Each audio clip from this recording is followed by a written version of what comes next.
Muy bien. Lección número 9. Acabamos de terminar la número 8, en la que estudiamos las tres leyes de la materia de Newton. Ahora el tema es acceder a los conocimientos previos. ¿A qué se refiere esto?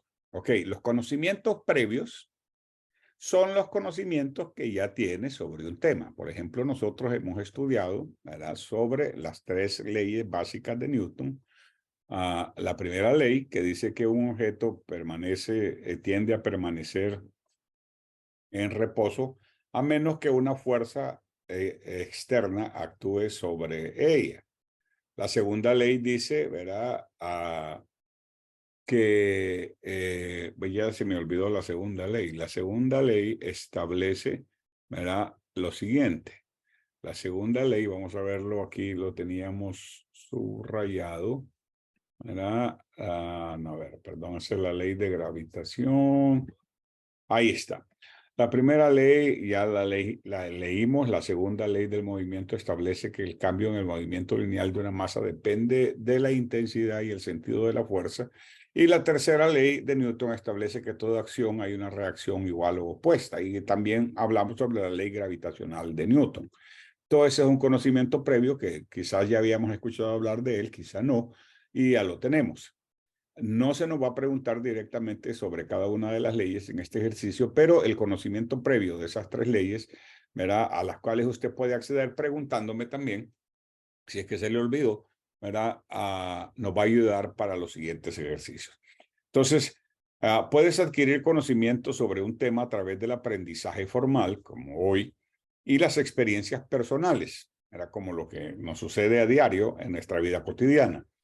Como todo lo que ves y lo que haces involucra a las ciencias, es probable que sepas más de lo que crees sobre ciencias, porque todo lo que ves, todo movimiento, toda acción, ¿verdad?, no importa el trabajo que hagas, va a estar relacionado con la ciencia.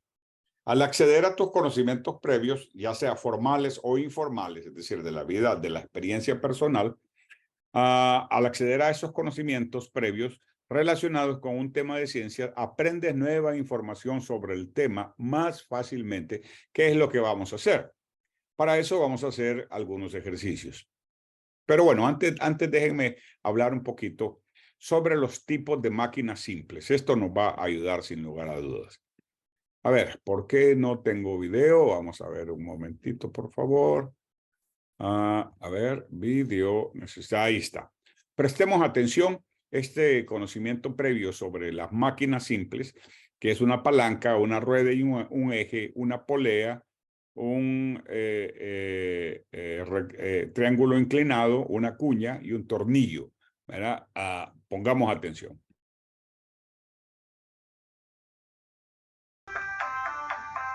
Hola, hola, bienvenido con este nuevo tema que es las máquinas simples.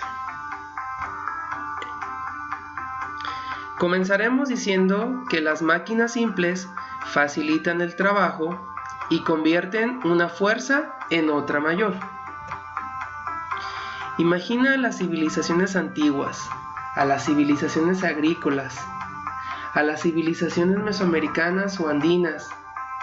Tuvieron que haber inventado máquinas para poder facilitar los trabajos que realizaban. Es por ello que comenzaron a utilizar máquinas simples. A continuación veremos las diferentes máquinas simples que sin duda fueron una revolución tecnológica en su época. La primera máquina es el plano inclinado. Tú lo conoces muy bien, es una rampa y sirve para subir o bajar objetos pesados. Tenemos ahí el ejemplo, es muy común para subir objetos pesados, como en el caso de la primera ilustración, donde están subiendo arena a través de la rampa, o las rampas que se utilizan para las personas discapacitadas y poderlas subir o bajar en la silla de ruedas, o la resbaladilla, en donde seguramente tú te has subido. La segunda máquina simple, muy simple, es una cuña, que es una pieza de madera o metal en forma de un prisma triangular. Tienen filo y sirven para partir cuerpos. A que en tu casa tienes una cuña, claro, en los cuchillos, en las hachas, y ve la simpleza de esta máquina y lo útil que les sirvió, que les fue a las civilizaciones antiguas. También tenemos la palanca. La palanca es una barra rígida que se mueve sobre un punto de apoyo que se le llama fulcro y sirve para transmitir fuerza y desplazamiento. Por ejemplo, podemos observar en la ilustración que para poder levantar una piedra muy pesada, si la levantáramos de manera manual, nos costaría trabajo.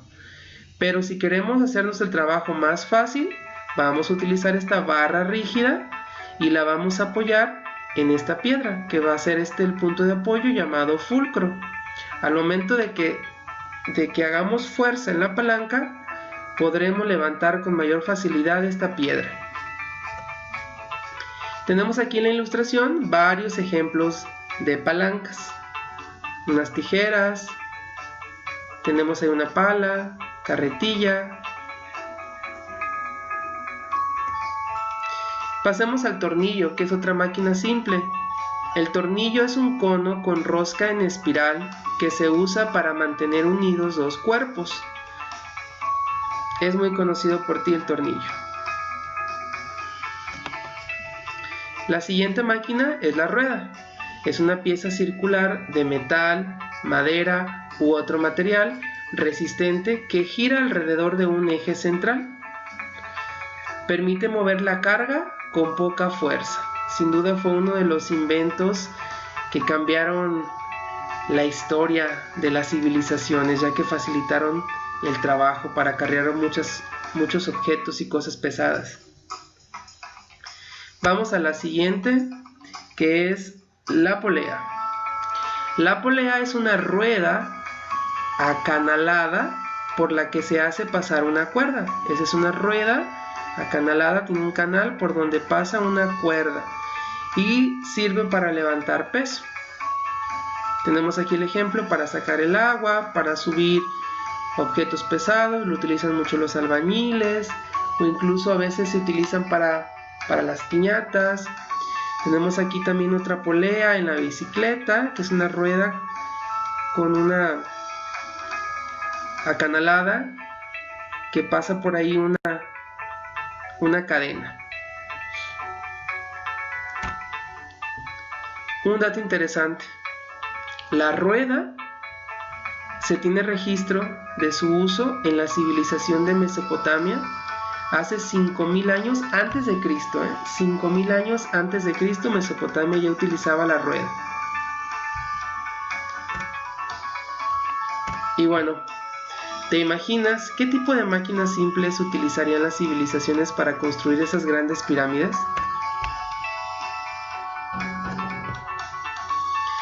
Hay máquinas muy complejas que utilizan máquinas simples. Las máquinas actuales, los motores, por ejemplo, de los automóviles, utilizan varias máquinas simples. En resumen, el día de hoy vimos las diferentes máquinas simples: el plano inclinado, la cuña, la palanca, el tornillo, la rueda y la polea. ¿Qué máquinas simples hay donde tú vives? ¿Cuáles has utilizado? Nos vemos en la próxima.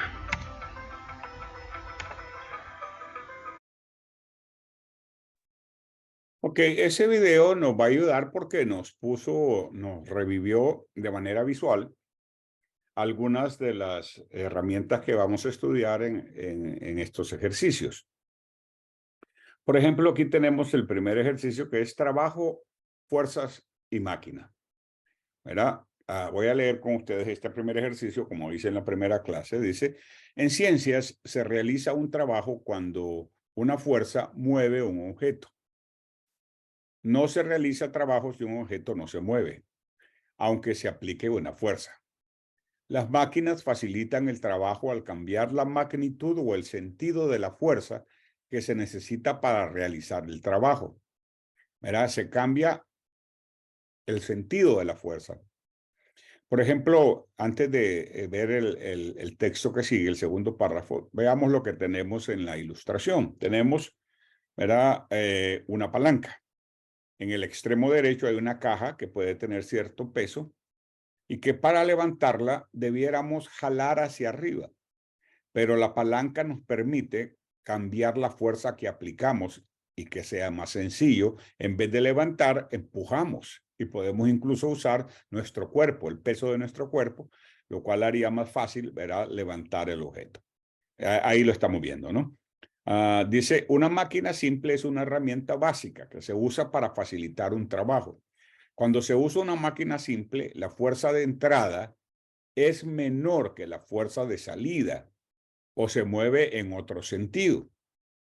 La fuerza de entrada es la fuerza que se ejerce sobre la máquina simple. La fuerza de salida es la fuerza que ejerce la máquina simple, ¿verdad?, sobre el objeto que está levantando, que está empujando, etc. Los 6 tipos de máquinas simples son palanca, ya lo vimos, la cuña, el plano inclinado, la polea, el tornillo, la rueda y el eje. En el diagrama se muestra cómo se puede usar una palanca para levantar una caja. La fuerza de entrada, que es la que empuja hacia abajo, ¿verdad?, y la fuerza de salida que hace la máquina, en este caso la palanca, para levantar el objeto. El punto de contexto A dice, lee el título para identificar el tema del texto y luego considera lo que sabes sobre el tema. Ya sabemos bastante y si no sabíamos o no recordábamos, lo recordamos con el video que vimos. El video no viene en el libro, el video es trabajo de investigación mía para que tengan algo físico que ver y recuerdan y vengan los recuerdos sobre ese tipo de máquinas que usábamos y que quizá todavía usan, ¿verdad?, en sus respectivos trabajos. ¿Qué aprendiste sobre la fuerza? ¿De qué manera has usado máquinas para realizar un trabajo? Y el punto B dice, los temas de ciencia están interrelacionados. Has aprendido cómo en los diagramas vectoriales, lo vimos la semana pasada, se usan flechas para mostrar la magnitud, es decir, el tamaño, la medida de la fuerza y el sentido de la fuerza, la dirección. Usa este conocimiento para comprender el contenido de ciencias que aquí se presenta. Y luego entonces vamos a la pregunta. Aquí tenemos el texto y la pregunta un poco más pequeño. Hagamos el análisis y elijamos la que consideremos que es la respuesta correcta. Ok, muy bien. ¿Qué enunciado describe la ventaja de usar una palanca para mover un objeto? El sentido de la fuerza es el mismo cuando se usan los brazos que cuando se usa una palanca. Obviamente no, ¿verdad? Porque si usamos los brazos, la fuerza va hacia abajo y el objeto va hacia arriba. Entonces, definitivamente no. B, la magnitud de la fuerza de entrada es igual a la magnitud de fuerza de salida. No, para eso usamos una palanca, para que nos simplifique, para que la fuerza que tengamos que hacer, ¿verdad?, sea menor. Entonces, no es lo mismo. Es como si ponemos un tornillo con los dedos, con un desarmador manual, a que si lo hacemos con un taladro, con un drill, ¿verdad?, con algo eléctrico. C, una palanca cambia la magnitud y el sentido de la fuerza aplicada. Tiene mucho sentido. Vamos a ver qué dice D. No se necesita trabajo para mover el objeto sobre la palanca. Claro que se necesita trabajo porque si no hay trabajo no hay movimiento. Entonces, la respuesta correcta es la C. Dice, una palanca cambia la magnitud. ¿Por qué la magnitud? Porque en vez de levantar, empujamos hacia abajo. Y cambia el sentido, porque en vez de ir hacia arriba, va hacia abajo, ¿verdad?, de la fuerza aplicada. Así que gracias a todas por haber contestado, a que contestaron efectivamente, ¿verdad?, de manera positiva, de manera correcta. Vanessa, Adriana y Esenia, lástima que el resto no se animaron, pero en fin, todavía hay más ejercicios para hacer, ¿verdad? Hay más ejercicios para hacer. Aquí tenemos un ejercicio más. Ahí está. Usar una cuña. Y luego vamos a ver entonces la pregunta. Ahí está la pregunta número 2. Dice, ¿dónde se produce la fuerza de salida cuando se usa una cuña. En el diagrama marca con una X, ¿verdad?, a cualquier flecha vectorial que represente la fuerza de salida. ¿Es la del centro o la de los lados? Hagan la lectura y ustedes elijan. Dice, lee la información y la pregunta, luego marca el lugar o los lugares adecuados del diagrama para responder.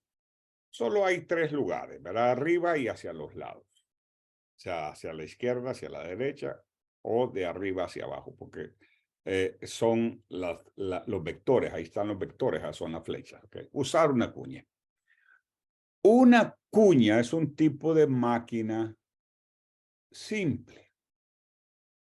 Las cuñas se usan comúnmente para separar objetos, para cuando estás cortando un tronco, como efectivamente se ve ahí en el ejemplo.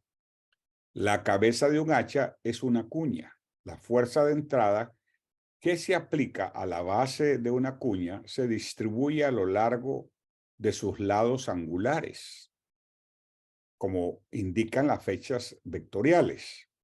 Cuando se aplica una fuerza a un hacha, los lados de la hoja del hacha empujan hacia afuera sobre la madera.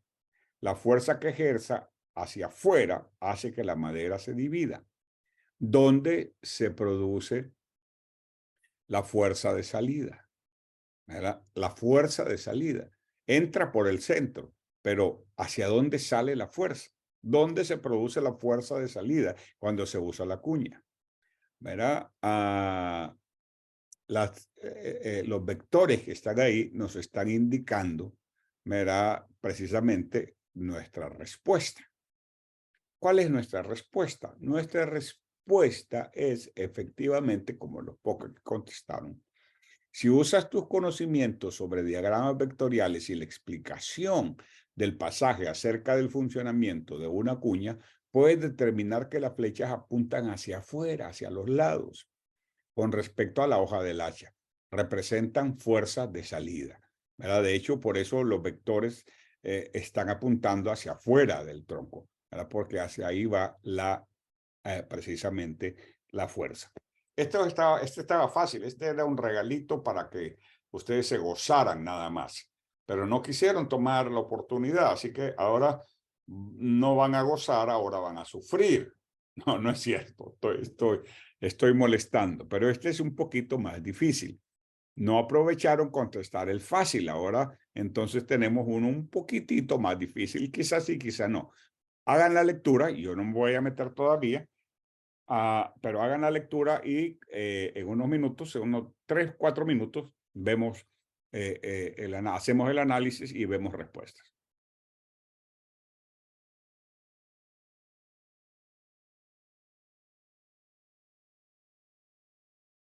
Ok, vamos a ver entonces. Adriana contestó, gracias Adriana, se ve que a usted le gustan las ciencias. Qué bueno, me alegra mucho.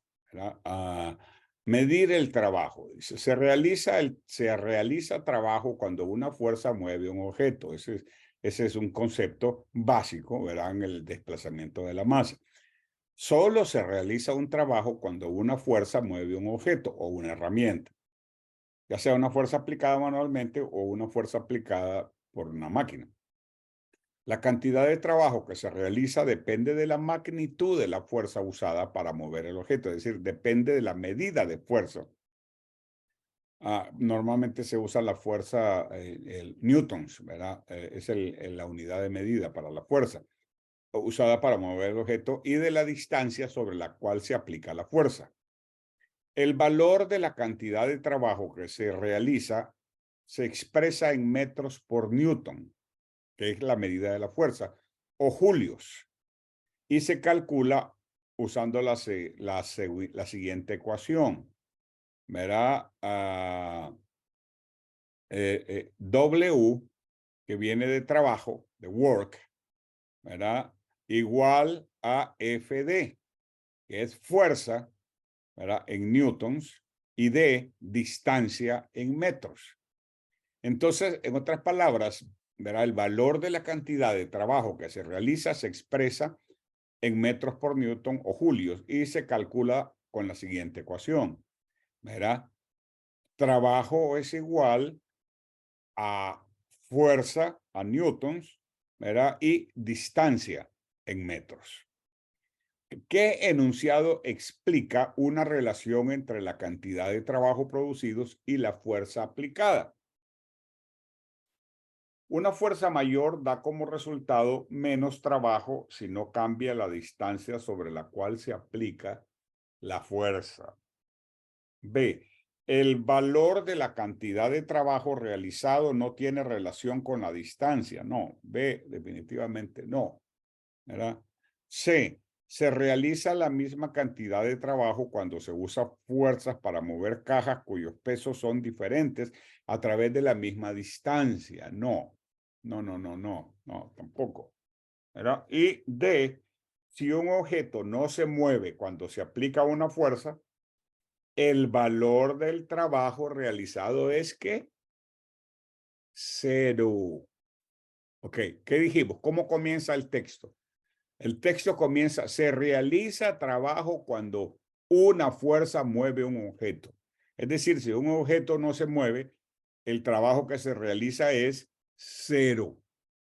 ¿Y qué dice el punto D? El punto D dice, si un objeto no se mueve cuando se aplica una fuerza, el valor del trabajo realizado es 0. Entonces, nuestra respuesta es precisamente D. ¿Verdad?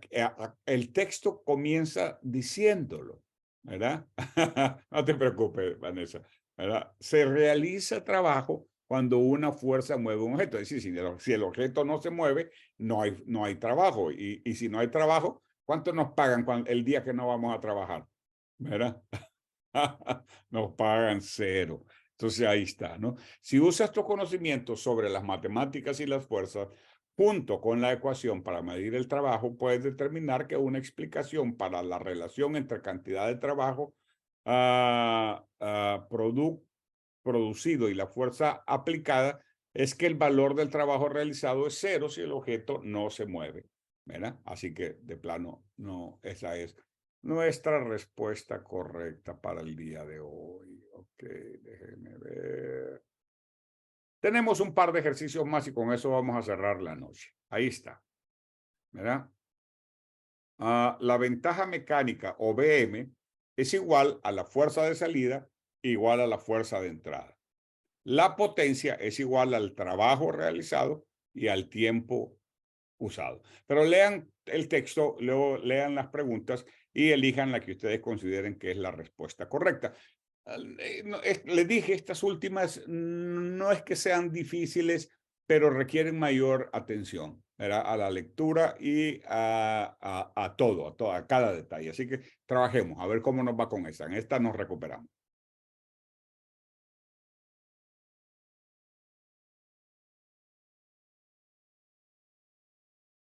Ok. Dice la ventaja mecánica y potencia. La ventaja mecánica o Bm es la cantidad de trabajo que una máquina facilita. Es una razón de la magnitud de la fuerza de salida a la magnitud de la fuerza de entrada. La potencia describe la tasa a la que se realiza el trabajo, expresado en vatios. Es una razón de la cantidad de trabajo realizado al tiempo empleado para realizar el trabajo. La ventaja mecánica y la potencia se calculan usando las siguientes ecuaciones. Ok, Bm es igual a fuerza de salida y fuerza de entrada, que es ventaja mecánica. Y la potencia es igual al trabajo y al tiempo. La pregunta número 4. La fuerza de salida de una máquina simple en particular es 100 newtons. La máquina brinda una ventaja mecánica de 4. ¿Cuál es la fuerza de entrada? Vamos a verlo. Y ahí ya nos aparecieron la respuesta de los dos. La respuesta correcta es A, 25 newtons. Si usas tus conocimientos sobre matemática junto con la ecuación para hallar la ventaja mecánica, puedes determinar que si la fuerza de salida de una máquina es 100 newtons y la máquina brinda una ventaja mecánica de 4, la fuerza de entrada equivalente es a 25, ¿verdad? Que es 100 dividido entre 4. Entonces, de ahí viene la respuesta número 1. Luego, para la pregunta número 5, que es un montacargas automático realiza un trabajo de 19.600 julios o newton para levantar 4 metros de carga de 500 kilogramos. La tarea lleva 10 segundos. ¿Cuánta potencia ejerce el montacargas? Si usas esto yo les dije, no es tan simple, especialmente si nunca habían estado vinculados con este tipo de cálculos. Si usas tus conocimientos sobre las materias juntos, ¿verdad? Con la ecuación para hallar la potencia, puedes determinar que si la cantidad de trabajo es de 19.600 julios y el tiempo necesario para realizar la tarea es 10 segundos, la potencia ejercida es de 1960 vatios, que es 19.600 dividido entre, ¿verdad? 10.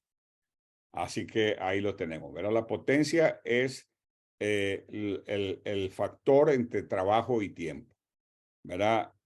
Lo mismo que en la ventaja mecánica es igual a la fuerza de salida, ¿verdad? Entre la fuerza de entrada. Ahí tenemos.